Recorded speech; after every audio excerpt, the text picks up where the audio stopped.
One. Hey, everybody, welcome to Kingdom of Honor Does Pop Culture. I'm your host, Zanman Shane Sabuni, along with my good buddy, the Honorable Jeff. Hello. And Jeff, I'm very sorry. Before we get into that, because this movie has literally only been out for what, 2 days? Yep. Spoiler alerts, guys. This is the only time we're going to say it. Spoiler alerts. You will hear things that happen in this movie. You will hear our overall thoughts on it, and it might spoil it. So if I don't ever want to tell anybody to shut off the channel, but if you don't want this movie spoiled, do it now, then come back and listen once you've actually watched the movie.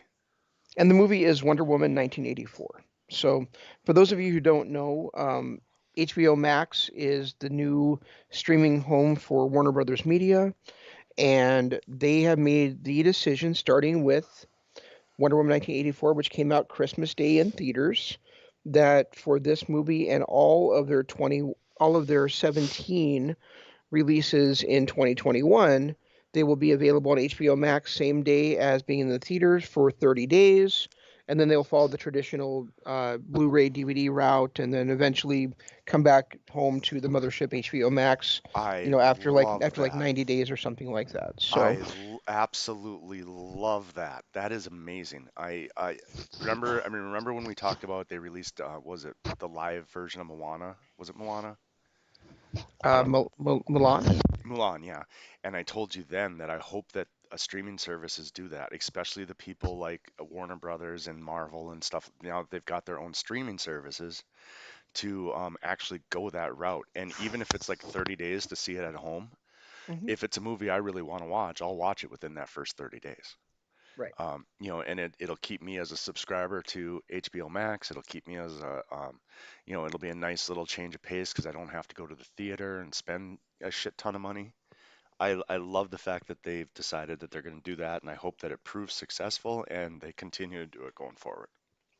I would love for us to, take on that this year, and do this for all 17 of the shows. Like, we'll try to watch it that first couple of days it's out, and then come here and talk about it. Now, is it And 17 there DCU movies or is it just all 17 no, Warner Brothers? 17 Warner Brothers movies. So, So there's going to um, be some crap in there. well, there already was.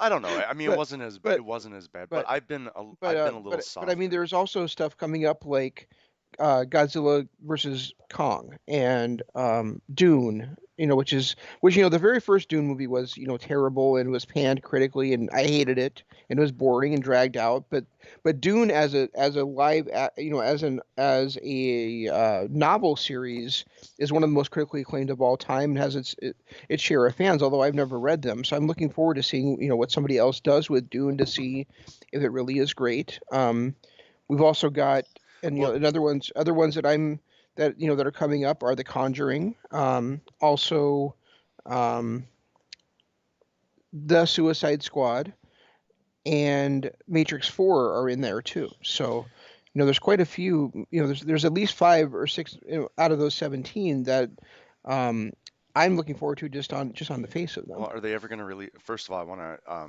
ask, are they ever going to release Flash? I know it was in the works. It was supposed to be released last year, wasn't it? Wasn't it supposed to come out before Wonder Woman 84?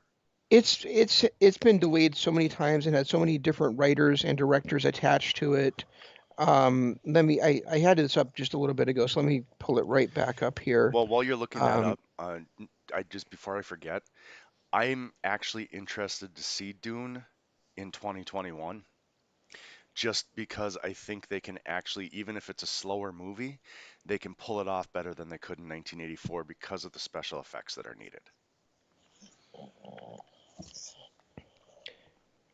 yeah, that's very true as well. But I don't think it was special effects that were the problem with the first one. I think it was more they tried to make it like a Mad Max clone, and it was like drawn and bore out in a planet nobody knew about, and I think it just completely bombed. It was worms. It was worms. Was it Worms? It Okay. was worms. And I think I was a little Oh, oh, disappointed. and actually, speaking of the DC stuff, like you and I were completely like wrong the other day. When we talked about this when we talked about the Justice League cut. It actually is Zack Snyder, not Bryan Singers. Oh, okay. Anyway, go ahead. Well, the uh you're a little harder on the DCU than I am. I think the DCU has issues, and a lot of times I I don't know if it's the fact that the characters that we know and love are Batman and Superman, and everybody else has just kind of been on the background. I mean, when a TV show here and there, but not really at the forefront. So unless you're an actual fan, and then when you do see some of these characters, like a Wonder Woman, like a Flash, they're first done on TV, where you can get into their characters and you can get into what makes them tick, and they're just so much more likable in the TV series that then when you turn around and see them on the big screen, you're like, wait, that's not Grant Gustin. Why am I liking this Flash? That's not the Flash from the TV. Um, it just I I don't know. They do such a great job with their DCU on TV. I just don't know if they've quite hit their stride in the cinematic version yet. The Flash current release date is November 4th, 2022. Oh, okay. So they pushed it back 2 years then, because it was Yeah, supposed to come out, I thought, in November of last year or this year, 2020. I don't even think they're anywhere near along filming it yet because they had so many issues with. And at one point, Ezra Miller, who is the guy playing Flash, um, asked to be given a chance to write a version of it, and Warner didn't like his version of it. So What season are you in on Flash? I am like 6 episodes into the most recent season right The now. the final season? The Okay. sixth season. Yeah. Have you gotten to the point where Ezra Miller makes his weird Nope. little issue on there? Okay. Let me know when Nope. you do. Um, I mean, you definitely have a point there with and movies. It is hard to get as into the characters in movies as you can on a TV show, but I still feel like they could do a better job of it. Like, when I watch um the Marvel movies, for instance, I don't think about those Marvel movies and go, man, I wish this was a TV show. That they do such a great job, I think, introducing the characters, getting you into their motives and who they are, and that kind of stuff. Like, I mean, you knew like 5 minutes into Guardians of the Galaxy who Star Lord was, right? True, yeah. You know, um, And it didn't take long once they introduced Drax and Rocket and Groot and everything to just really understand. You didn't need their whole backstories. exactly. And whereas I felt like the first Wonder Woman did a great job introducing Diana Prince and the Wonder Woman character to the world. I thought this movie was like really off the deep end. And I felt like there was basically like no character growth for her in the movie. I don't even necessarily feel like it was the same character we saw 3 years ago No. in Wonder Woman. The only thing that this movie did to progress her character was realizing that she needed to let Steve go. And to not do it because she's been dwelling on her loss of Steve now for what, 50 some years by that point? Actually, no, 40 some years by that point because it was 84. Um, that's the only thing in her character that developed this entire show. The entire movie was the fact that she came to that realization that it's finally time to let him go. Right, and that took 40 years plus 2.5 hours. Well, 2 hours and 15 minutes. Um, I One thing that I like, one of the few villains that I've liked from the DCU, like I've always felt like the DCU has been way overpowered. I feel like their superheroes are overpowered. I feel like their villains are overpowered to match, of course, the superheroes. And then, when you get into like Batman, Batman doesn't have any real superpowers, but he's going up against people that don't either. Um, and I've never really loved a villain in the DCU. I mean, other than, the people on the Batman.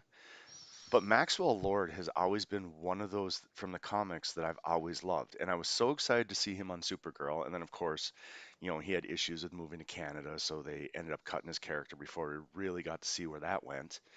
Um, but the Maxwell Lord from this movie, just the way that they rewrote his character into something completely different than what it was in the comics kind of bothered me. I'm not really familiar with him from the comics, but I felt like, but I feel like Peter Fasinelli did such a fantastic job playing that character in Supergirl. Yeah. And this character, as much as Pedro Pascal was great in um, Game of Thrones, and he was been great as the Mandalorian, I felt like he was like way over the top in this movie, and like I just could not get this character at all. Well, His motivation originally was, he wanted to, build an empire of oil and make his son proud of him, and like I guess have all the things he wanted growing up and stuff like that. But as the character progressed, like it made less and less sense what he was doing.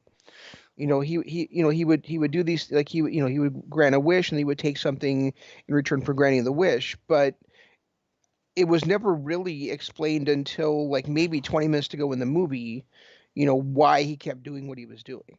And it just drove me nuts, like watching this. I'm like, but you've already got what you want. But you've already got what you want. But you've already got what you. What the fuck are you doing? I feel like there was like no direction to his character for well, for the most of the movie. the only thing that they really got right, like Maxwell Lord in the comics, um, his whole drive was to set a good example for his son. So they kind of started that off in the beginning with him, and you actually felt like he was doing all this for his son. But as things progressed, you found out it became more and more about just him, which took him totally away from the character from the comics. And it actually got to a point where I was feeling so bad for that little boy that all I wanted was my kid here to hug him. Like seriously, I felt so bad for that little boy, and I don't want to feel that bad for a little boy in a fucking movie. Hmm. Sorry, I just don't. And but that's, I felt so bad for him and his ability and his what was happening to that poor little kid that I came to a couple points where I was like, I don't want to fucking watch this anymore. Wow, that right there tells me that you had a much deeper emotional reaction to something in this movie than I could possibly have. I Um, think I think I a lot of it was because I would have felt bad for that boy just being in this movie. But, all right, well, I really, Jeff, I know you said, it has moments and it wasn't that bad. I really have a hard time finding anything redeemable about this movie at well, all. like I said, you're a little bit harder on the DCU than I am. Well, it's not just the DCU. Like I felt this was a bad movie. Like it was boring. It drug. Like 20, like like even the very beginning, like introducing Barbara Bevins and her relationship with Wonder Woman, that like was way too fast. It was Right. way over the top. Like I thought that Gal Gadot did a terrible job as she did a great job as Wonder Woman. I thought she did a terrible job as Diana Prince. Yeah, I agree. Um, and and I al- and I also feel like I don't even feel like a Wonder Woman fan could really enjoy this movie because for how much of the movie did she actually get to be Wonder Woman? I mean, there was even when she was in the costume for three-fourths of the movie, she didn't have her powers. Right. I love that scene at the mall. I really did. I thought that scene at the mall was great. But the and then I like the scene when they're in the jet and she turns it invisible. That was really cool. Yeah, Um, seeing the but yeah. mo- but there was hardly anything else in the movie that I could sink my teeth into at all. Well, and you brought up the jet. I mean, first of all, where the hell did Diana get access to the airport? Yeah, that was I weird. mean, And then she just and walks then up and fl she got access, but then they were chasing her down for stealing it. Yeah, I mean, she flashes a key card, walks directly to the runway, grabs a plane, and then gets in trouble for stealing the plane. It just that made absolutely no sense. I really love the fact that they brought about the Invisijet because that was one thing that um, I wanted to see how they would get to that.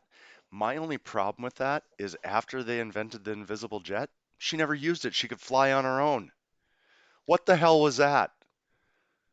Yeah, that was weird. Like she could fly by throwing her lasso and catching it, basically.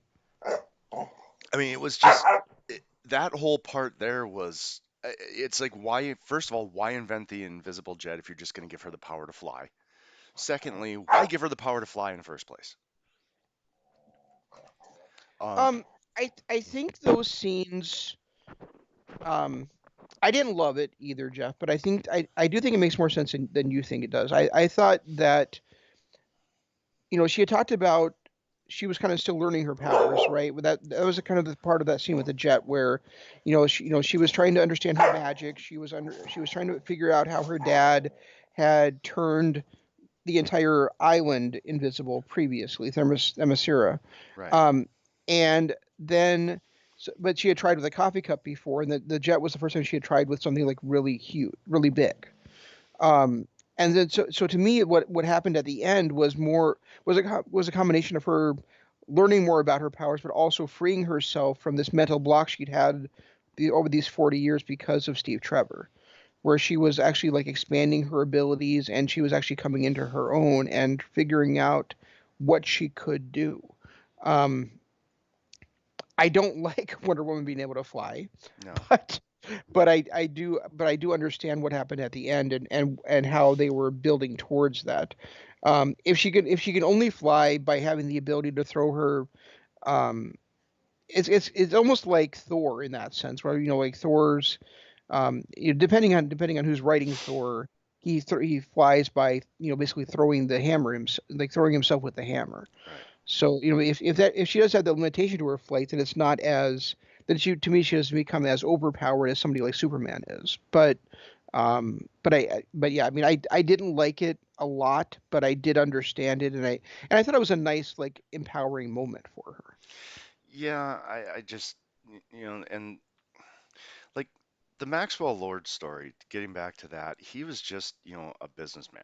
He was ahead of some consortium that he was doing. It was just some company that he led.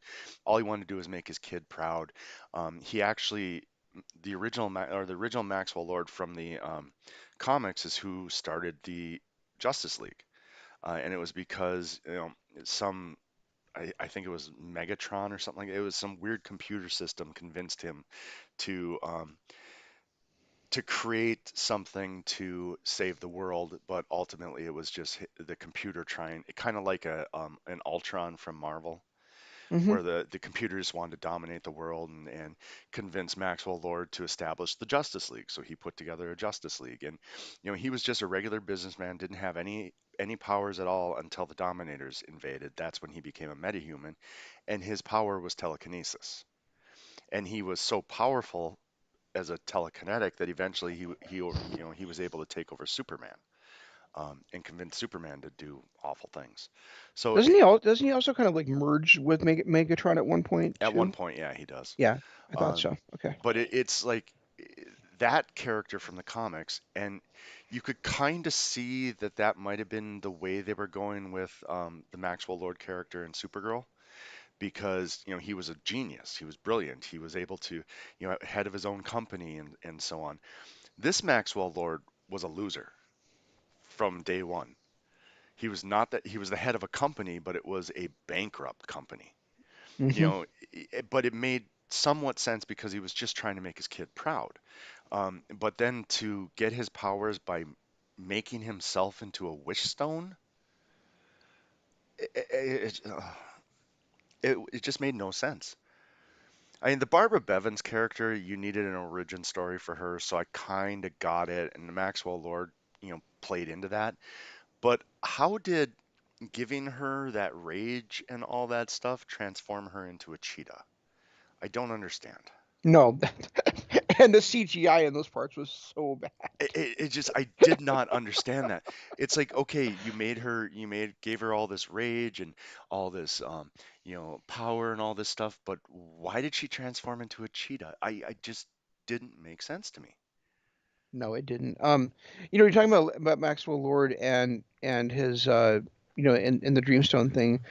There was one scene in this movie where I watched it and I thought, wow, that's great. And then if he'd been like this the whole rest of the movie, and written the character been written this way, the whole movie, then I think it could have been a completely different movie, and he could have been a great villain. Where where he is talking to the sheik, right? Right. And he says, "Well, I'll just take your oil." He's like, "You fool! The oil, um, the I already sold all my oil to Saudi Arabia." And he's like, "Well, then I'll just take your security force." Well, that's the kind of thing Lex Luthor would do, Right, where he exactly. where like he just has that quick turn, like right there, and he's like, takes it all in stride, and he's able to just turn it like that. Instead, this guy is like, that's like the one scene where this guy is like that, and the rest of it, he's just like this emotional basket case, just getting more and more power hungry and more mad and more dismissive, like you said, of his son. So it was just like, really, you wrote this scene for this character, but you also wrote all these other scenes. How? Yeah. It doesn't fit. It didn't fit in with anything else he did.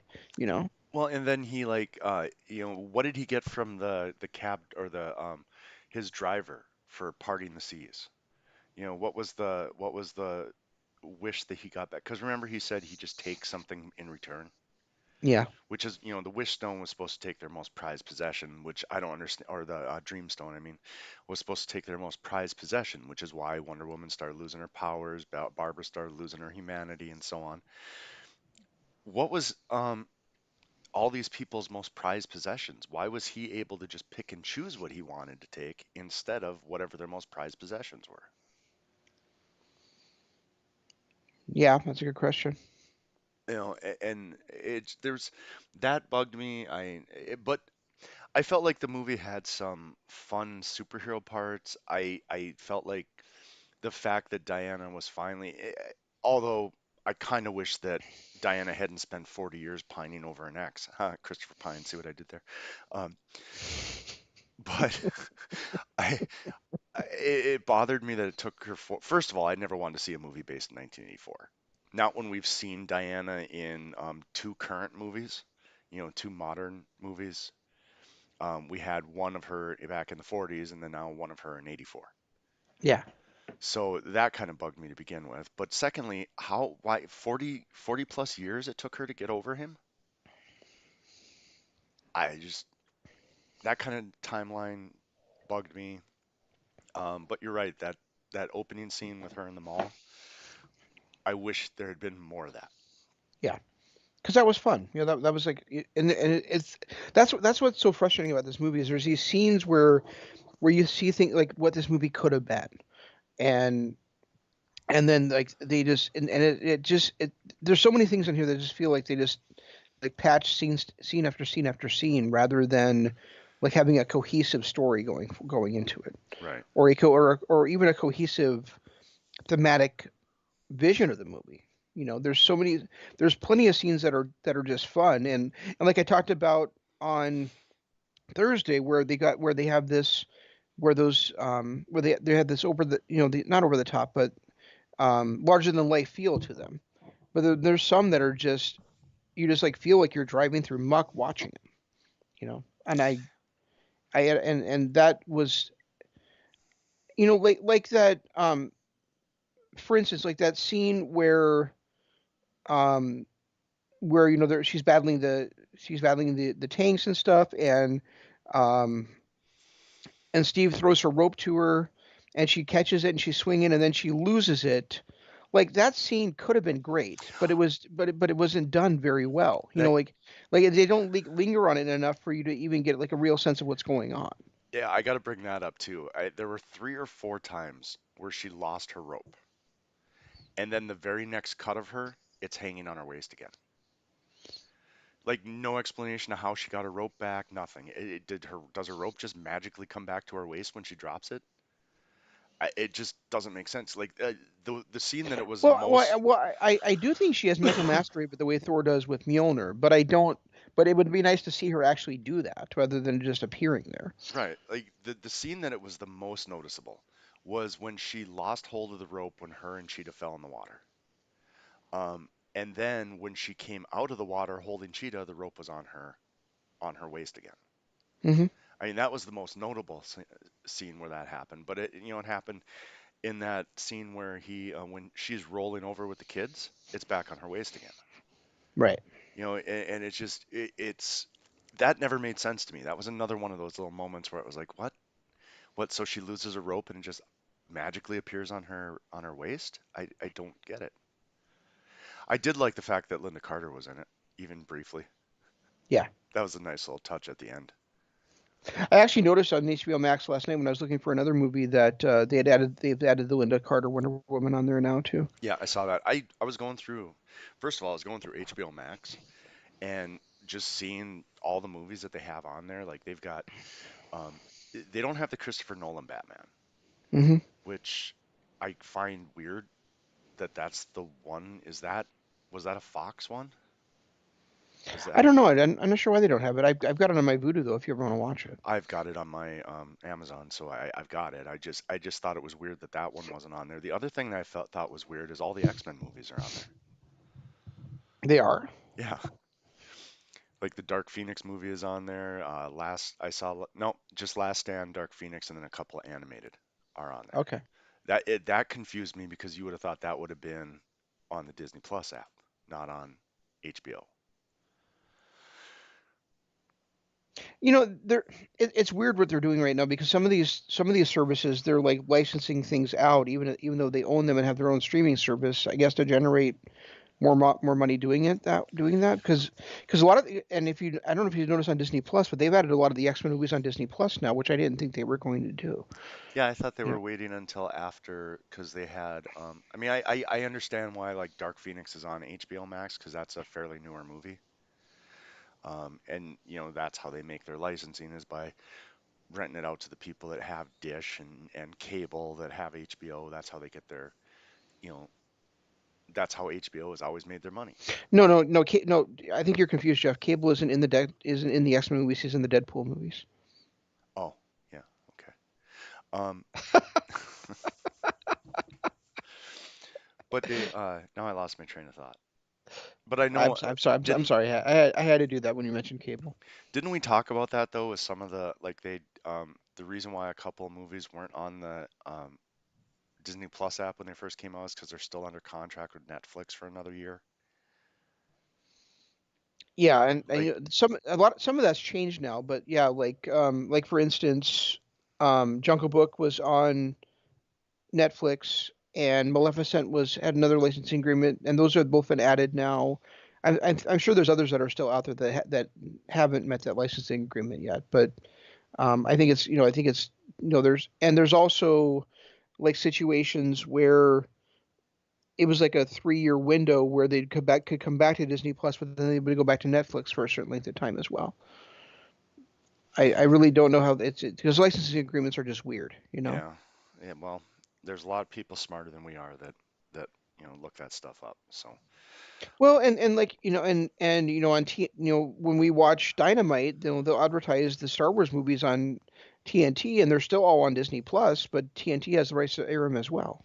well, that's that's because I think they pretty much have to do that stuff because of not everybody's going to sign up for a streaming service. Yes, granted, they want everybody to, but you still got to keep people like TNT in business. And unless, TV stations are going to start just doing their own original stuff, there's got to be licensing agreements to keep content on. I don't think that Walt Disney Corporation has a vested interest in TNT staying on the air. No, but if they can get the money by renting their movies out to them, why not? No, I know. I agree with that aspect of it. But it's just the way you phrased it. I thought was more like, well, Disney's got to do that, or TNT's going to go off the air. No, no, that's not what You meant the other it's, way around. That TNT's yeah, got to find content, TNT's got otherwise to they're find, not going to be on the air. right, TNT's got to find content somewhere, and not everybody is going to pay for the Disney Plus app. Let's just face it. There are just people that are like, my DirecTV is good enough. So in order for that other revenue stream to come in, they rent their stuff out. It's the same reason why WWE is still on USA Network and Fox. Hmm. They've got their own network. They could easily pull all their shows. Same thing with Impact and Access and AEW and TNT. A&W could have easily came out with their own app and just had everybody sign up for that. But it's a way to hit a broader audience, first of all. Secondly, it's it's another revenue stream for the company to bring in by giving their, or, by selling their product to TV stations. Right. I'm glad you mentioned Dark Phoenix because that's actually the one Max movie I've not seen yet. So I mean, I'm now that I know it's on HBO Max, I'll probably try to watch that this week at some Yeah, point. I'll probably try to watch it later this week. I've got it, get Arlo here in the next, a half hour or so. But um, Well, maybe we should try to cover that at some point this week then if we're going to I don't, watch it this week. I don't know if I'll be able to this week. It's all going to depend on him. Maybe since we have Thursday and Friday off, I I don't might. have Thursday off. You don't? I thought it was company wide. It was, Okay. but basically like customer service decided they couldn't afford to not be open that day. So you're gonna get double time or time and a half? I'm going to get double time and a half plus I get a floating holiday to use at some point during the up to March 31st of next year. Oh, well, that's not a bad deal. No, Did you see all the time we're getting off next year? Like a normal year is like 7 days. Next year we've got yeah. 11. Do we really? Yeah, they're giving us January 31st is going to become a company holiday. It looks like going forward because they're giving it to us off next year, and then they're also giving us the 4th of July this year falls on a Sunday, so they're going to give us the second off, and they're also giving us the fifth off Oh yeah, that I did see. I think we're getting the 31st off though because New Year's falls on Saturday. On a Saturday next year. Oh, Yeah. that makes sense. All right. Well, I was hoping that they were just going to start giving it to us all the time. I yeah, I don't know. Um the other thing that, and the other thing you mentioned was AEW, and so I think we also, would be should maybe Yeah, just talk about this briefly that and then just say, rest in peace to I can't remember his Brody John Lee, John John something, but Huber. John Huber, but Brody Lee of AEW fame, and also Luke Harper of WWE fame, and you and I just talked about him our last show about AEW, like wondering, why haven't we seen him since October? And now we know he's been battling a very bad lung infection, and unfortunately, he passed away over the weekend. So Last night. Last yeah, night is yeah, yeah. when they announced it, and uh, rest in peace. I one of the one of the few guys we talked about throughout his run with WWE is that after Wyatt family, he was so underused, and I felt like he was finally hitting his stride in AEW, and it's a sad thing. Um, Miss the character. I never knew the man, but the way my Twitter blew up, the way my Instagram and Facebook and literally every other social media app I've ever even thought about blew up, that man was loved by a lot of people. Yeah, and we always thought he was underused and underappreciated, and just I think misunderstood as a character, as his abilities and talents were misunderstood completely in WWE. Where I think like you said, I think he's like you said, he was becoming appreciated in AEW, and they knew what they had in him, and unfortunately, this was the that it's not going to be able to be explored anymore. Yeah, And it'll be interesting to see. I mean, first, I think the most important thing is, of course, his family, his friends. He's got young children and a wife, and that they're, where our hearts are with them. But also, as a wrestling fan, it's going to be interesting to see going forward what they choose to do with the Dark Order. Now that the I can't remember his title, but the leader is, their leader is the gone. exalted one. The Exalted One is, is no more. I don't know. I mean we've been talking about it for last couple well since he lost his belt to Cody back to Cody. Hmm. It's been months, and I think they'll continue on because they've continued on with him not being there. I feel bad like you said for his family, his friends, and his kids especially. But I couldn't believe just how loved this guy was. We've seen celebrity deaths before. We've seen other wrestlers die. We've seen. I have never seen an outpouring, not just from AEW, but every company out there. People in Impact were tweeting, people in NXT and WWE and Ring of Honor, and it was just insane watching the way my Twitter feed just filled up with people giving respect to Brody Lee or Jake Huber, Right. John Huber. it was amazing to me. It was amazing to see. So, but yeah, as far as Wonder Woman goes, I think it's going to depend on how you want to view it. I mean, I think the DCU does an amazing job with their TV shows. I think they suffer a little bit in the cinematic world, but as far as a superhero movie goes, it had some continuity issues. Um, but it wasn't a complete waste of 2.5 hours. It had some moments that were a lot of fun when they got into their superhero moments. I felt like they tried too hard to rewrite a couple characters. They could give a shit less about continuity. Like there was just things that just were not explainable. There was no reason for them to happen, like that whole airport scene. And the fact that she invented the invisible jet and then never used it, learned to fly. There was just some things that were not explainable, but if you sit back, grab some popcorn and soda or whatever, I chose coffee, but um, and just watch it and enjoy the fun moments, I think you'll at least come out of this with you know what? I didn't hate it. No, you won't, because I did hate it.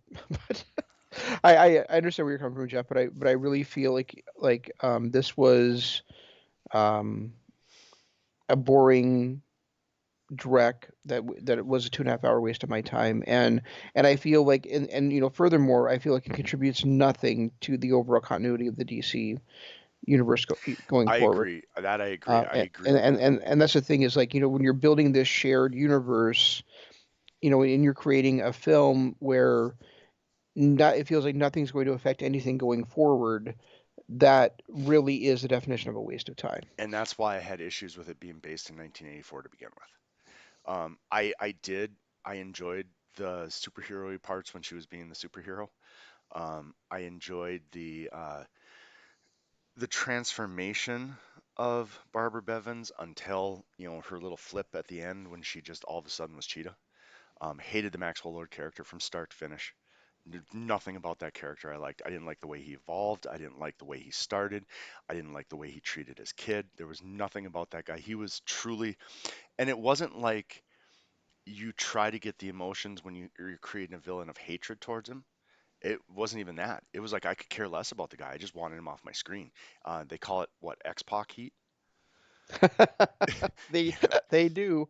it's like I could care less about the character. I didn't hate him because he wasn't drawing on my emotions. I hated him because he was such a just unlikable human being. And he just got worse and worse. And I mean, his acting, I didn't like. I didn't understand his accent. I didn't understand where that came from. Hmm. There was so much about him that was it just turned me off. His character completely turned me off. Um, Well, that and you just brought up a good point, which is that his accent wasn't always there. Even no, it wasn't. there were times where he remembered to not use his accent, and at times he did not. Yeah, I mean that like he had his accent when he was on TV. He had his accent briefly when he was with Barbara in the Smithsonian, but then for a while he didn't have his accent, and then it was back again. And it just there are so many continuity things. You know, this would have been a much better movie if they had just focused on Barbara's transformation and a blood feud with Wonder Woman regarding that somehow. Yeah, Than even having the Maxwell Lord character in there whatsoever. that was the other thing too. Is when did I mean? Granted, I get it. They had to find a way to explain Barbara Bevins, but I think they could have just done it differently. They didn't need to have her be human and then turn into a half cheetah. They could have found some other way to do it. But when did we have to start having two villains in superhero movies? Why is it one big bad isn't enough anymore? Well, I think it started with Batman 2 when it was the joke when it was both Catwoman and Penguin.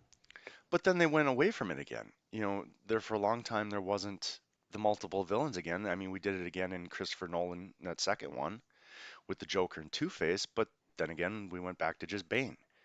And then, Hmm. all the Marvel movies, there's only been one really super bad, but lately it just seems like there's multiple super bads in every single movie. There can't just be one villain for her to defeat. There has to be two. Yeah, I don't get it either. So if we're going to keep doing these Warner Brother things, the next one is releasing on January 29th called The Little Things, and it stars Denzel Washington, Rami Malek, Jared Leto. So some big names there in the cast. And Denzel Washington plays a deputy sheriff who's sent to Los Angeles on an evidence gathering assignment, only to become embroiled in the search for a serial killer who's terrorizing the city. All right, we'll have to pencil me in for that one. Okay, And then I'll see what I can do about Dark Phoenix this week. Maybe we can do another show next Sunday about it. yeah. If we Um, can, if we can both get it in, that sounds good. I should be able to between now and Sunday. I should be able to find an hour and a half, 2 hours to watch it. So All right, cool. And they did also come out. I don't know if you know if you don't know if you saw this or not, but they did also come out with the New Mutants movie this earlier this year. So yeah, I um, saw that too. it's direct to basically direct to digital. So I let I don't I'm not sure, I don't think I'm actually going to buy it, but when that comes on a streaming service, we should talk about that one as well. All right, we'll pencil me in for that one too. All right. All right, guys, please check out our Patreon. First of all, if you're listening on this channel, give a like, hit the subscribe button, ring the notification bell. We're gonna, like you heard Shane, we're gonna start doing this as often as we can. And then also, of course, we do have our weekly show on Wednesdays, kind of a watch along for the most part. We try to do anyway, a watch along with Dynamite, and then talk about other wrestling during that show as well. So hit the like button, subscribe button, notification bell, and much appreciate that. Also check out our Patreon, patreon.com/Kingdom of Honor. It's pretty much every show we've done, with the exception of the last two. I still haven't figured out how to edit those, but other than that, every show that we've done is up there behind different walls. Some are free, some are small donation. We've got some exclusive stuff that's a little bit more of a donation, but it's exclusive content. It's stuff that you're not going to hear anywhere else. We break down uh, pay-per-views. We're currently kind of going through two different ones: the Sinclair of Honor, Ring of Honor shows from 2011 to current, and the ECW shows. Plus, other things that come in. We do have our Desert Island series where we break down a wrestler's career and our four favorite matches from that wrestler. So a lot of content up there. Small donation gets you access to all of that, and believe me, there's hundreds of hours of listening time on there. So if you enjoy the podcast at any time or the YouTube stream at any time, please go check that out as well. And you can follow me on Twitter. I'm at Regi Co-op. You can follow him. He's at ZanmanLOP. Neither one of us tweet a whole lot, but we still have them. So there you go. The other topic that I wanted to do a show on, Jeff, or maybe even just part of a show on is, I don't know if you saw this, but a few weeks ago they announced 10 upcoming Star Wars shows for Disney Plus. So I thought just like doing the rundown of what those shows are coming up, and then talking about our thoughts and ideas about them, or that kind of opinions about what's going to come in the next few years would be a fun show Are to do as these well. the expanded universe, or are they following the Skywalkers? Both. Okay. All right. Well, that could be interesting. An expanded universe. I don't know. After 9 movies, I'm kind of over the Skywalkers at this point, but um, I guess it would be kind of cool to see some kind of version of Luke after he took out the Emperor. Well, two of them are actually spin-offs of the Mandalorian. Well, not surprising that the Mandalorian chick I've heard has got. Oh, we got to review that too. Oh, and you guys, that's another thing on our Patreon too. Also, there's a few of them on our YouTube channel, but we were doing these pop culture reviews long before we started on YouTube. So there's a bunch of that stuff on there too. And we've reviewed The Mandalorian. That's up on our Patreon. So are so many other of the Marvel and DC and just movies and TV shows in general. I think Jessica Jones was our big one, wasn't it? Yes, I think so. That one actually has spanned both basically all of our shows, I think. So Yeah, didn't we start it in the original version back in 2004, 15, 16? yeah, something like that. But all right, I guess I'm done. I'm done talking now. All right, everyone, that's all we've got. We'll try to do better next time. This is Shane saying long days, pleasant nights, and Jeff saying Goodbye.